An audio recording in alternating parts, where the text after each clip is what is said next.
Today we're checking out the TREBLAB HD Max Bluetooth speaker. I want to thank them for sending this over to review on the channel. They don't know this, but I'll be comparing it directly to the new TRIBIT Stormbox Lava speaker to see how it compares. This one's been on sale recently for just under $110, but I'll leave a link down below with pricing and more information inside the box. It comes with a pretty nice shoulder strap. You've got a quick start guide, sticker, safety and warranty information. Also comes with a USB-C charging cable and 3.5mm auxiliary cable as well. It's definitely got some weight to the speaker, and the rugged fabric material covering most of it feels like nice quality. You also have hooks on the top for the shoulder strap. You can see there's a silicone section on the top with most of the buttons. You've got your EQ preset button, lighting control, play and pause, and of course the power button. There's also a big plus and minus on the top that feels like metal buttons for volume control, or if you want to go to the next track. You also have a silicone cover on the back. You've got your USB-C charging port, USB-A port for charging your phone or other device with the built-in power bank, and then your 3.5mm audio jack as well. Unfortunately, there's no mobile app for the TREBLAB speaker that I know of, which is one advantage for TRIBIT, but at least you do have the EQ button to choose between a few different presets. I probably like how it lights up around the passive radiators on the ends for the TREBLAB speaker, and you don't get that with TRIBIT, but you can see they're pretty similar in size, shape, and fairly similar in style. Obviously the controls are a little bit different, but they're pretty comparable in most things between these two. One advantage for TRIBIT is it's 80 watts versus 60 for TREBLAB. You also have TWS pairing on both of these if you want to pair multiple speakers together. You do get a little better battery life on TRIBIT at about 24 hours versus 20 hours for TREBLAB, but keep in mind everyone does battery testing a little bit different, so they're probably a little closer in real world use. TREBLAB is IPX7 dust and waterproof versus IP67 for TRIBIT. Probably the biggest difference between these two is just how they sound. Here's a few quick samples of each just to see if you can hear the difference. Hurts to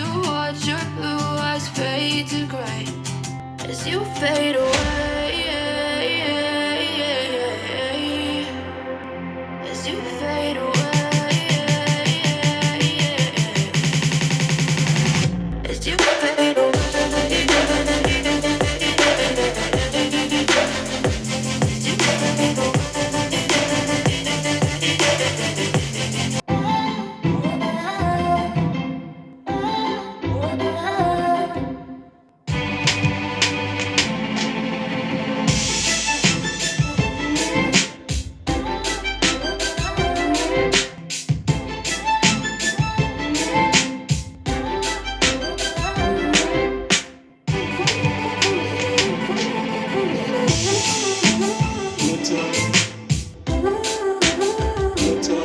Not sure if you can tell from those samples, but both of these actually sound really nice in person. I do feel the TRIBIT speaker has a tad more bass on lower settings, where TREBLAB has more bass when at max volume. I also would give the slight advantage to TRIBIT since you have the mobile app to fine tune things a little bit more, even though it does sound best when on the X-Bass mode. I also wish that the TRIBIT speaker had lighting effects similar to TREBLAB, but some of this may come down to personal preference, especially considering what types of music you listen to. It's also pretty crazy how much louder the TREBLAB speaker is at lower volumes. Once you're at max volume for both, they're a little bit closer. The TRIBIT Stormbox Lava is quite a bit louder on vocals, where the TREBLAB is more bass heavy and the vocals not quite as much. So again, it's going to come down to what types of music you listen to, because they sound quite a bit different. And if you like more bass at max volume or more bass on lower volumes, but it's definitely pretty impressive on how good some of these lesser known brands are getting each year, and are definitely worth checking out in my opinion.